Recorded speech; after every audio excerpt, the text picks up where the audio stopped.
Functions. What are functions? Well, a function is basically if we put a value of x into our mystery black box, we'll call it our f of x box, our function box, it gives us out one distinct y value. It cannot be multiple y values. There's no y2, y3, etc. That is not possible for a function. If I have multiple y's from a given x input, I don't have a function. And we'll see how that tests out graphically in a second. So what exactly is a function? When we see y equals f of x, well, our f of x is more or less our y value whenever we input x into our function. So we've seen that before. It could be y equals 2x plus 2. That essentially means take whatever the x value is at a given point, multiply it by 2, and add 2 to that. And that will be the y value on your xy coordinate point on the Cartesian coordinate system if we're graphing it. So what's special about a function? Well, we're not going to be tested on whether you have a function or not on the exam, but we will see problems that will ask for y in terms of x, like we see here. But nevertheless, you should understand the technicalities of what a function is. A function is not merely the y value for a given x input. A function has to adhere to a definitive input produces a distinct output, not multiple outputs. Well, graphically, that's essentially what you may know is the vertical line test. Again, not something that's directly going to be tested on your exam, but you should understand it. That means over the domain of my function, which suppose I have a circle here. This might represent x squared plus y squared equals 1. That would be the equation of the circle shown with radius 1, with the center at the origin. If I can pass a vertical line through any point and every point in the domain, i.e. where the graph exists over the range of the x-axis, if there's only one intersection, I have a function. In other words, I only have one y output for an x. Problem here, at negative, call that 0.6 there, that line, that vertical line passes through two different points.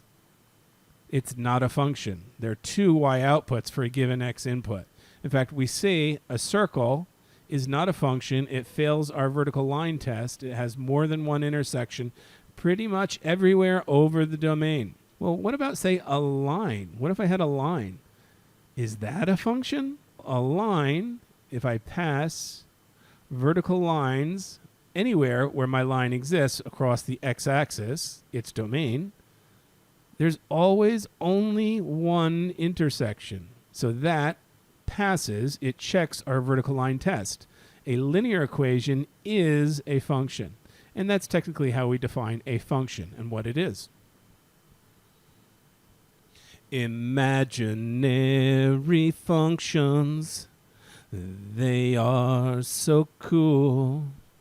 Yeah, they are. And the reason why they are, because they appear on the exam a lot. You will be tested on imaginary functions.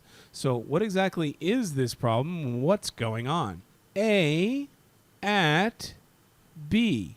What is that? I don't know what that symbol is. At, what the heck?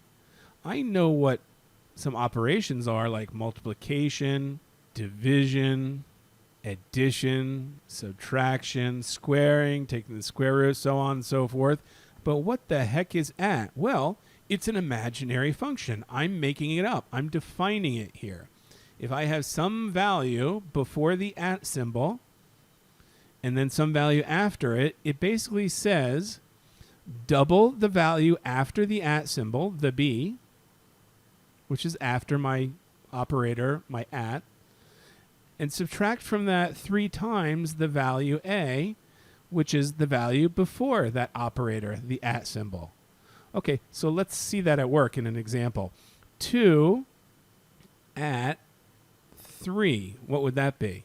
That would be 2 times what comes afterwards, so 2 times the 3 minus 3 times the value that comes before the symbol, which is 2. This is 6 minus 6, or 0. The answer to 2 at 3 is 0. That's how we deal with imaginary functions. We essentially create the definition right there, and we use it to evaluate whatever values we are given for the variables. So let's try something else. What about x at y? Now see, I can imagine or make up any symbol I want. I thought that looked kind of cool, right? Let's suppose we say that is x squared minus y squared. That's what x at symbol y means. All right, well, what if I had an actual value for that? What would that be? 5, whatever that symbol is, 4 basically means square the 5, the value before the symbol, subtract from that the square of the value y that comes after the symbol, 4 squared in this case, and what we end up with is 25 minus 16, which equals 9. So 5 at 4 evaluates to 9. And that's what most of the problems will ask you to do. You'll be given a defined imaginary function, and you will have to evaluate it. Now be very careful. You have to remember all those fundamental basic rules, especially PEMDAs, our order of operations, as well as the associative, the commutative properties. They all apply to imaginary functions as they do in algebra in general. Let's see that at work in another function. Suppose I had m, some symbol, my imaginary function symbol, n. That means 3 times the quantity of the first value before the symbol plus 1 squared divided by the second value after the symbol. So, all right, well, what would, say, 3 symbol 1 be? In this case, it would be 3 times my m, the value before the symbol, 3 plus 1, that quantity squared, divided by my n, the value after the symbol is 1.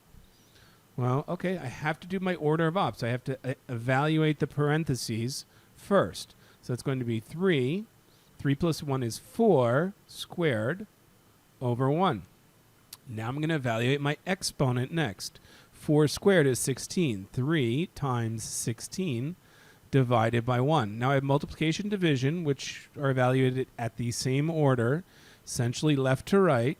So it's 3 times 16, 48, divided by 1. The answer is 48.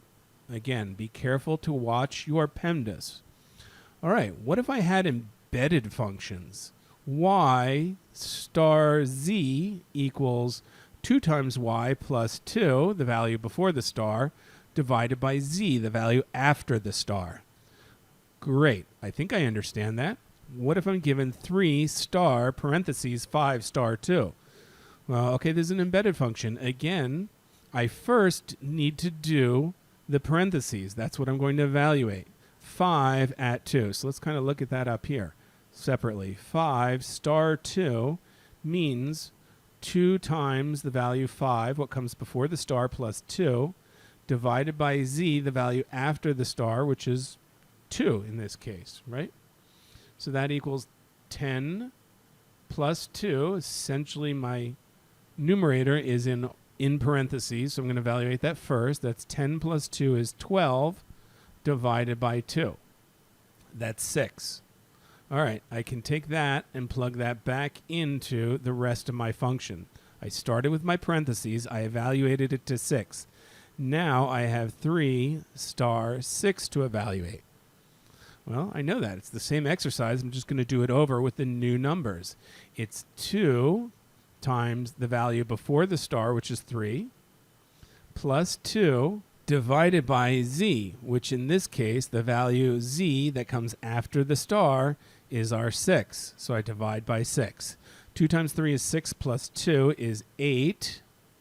Divided by 6 is 8/6, or 4/3.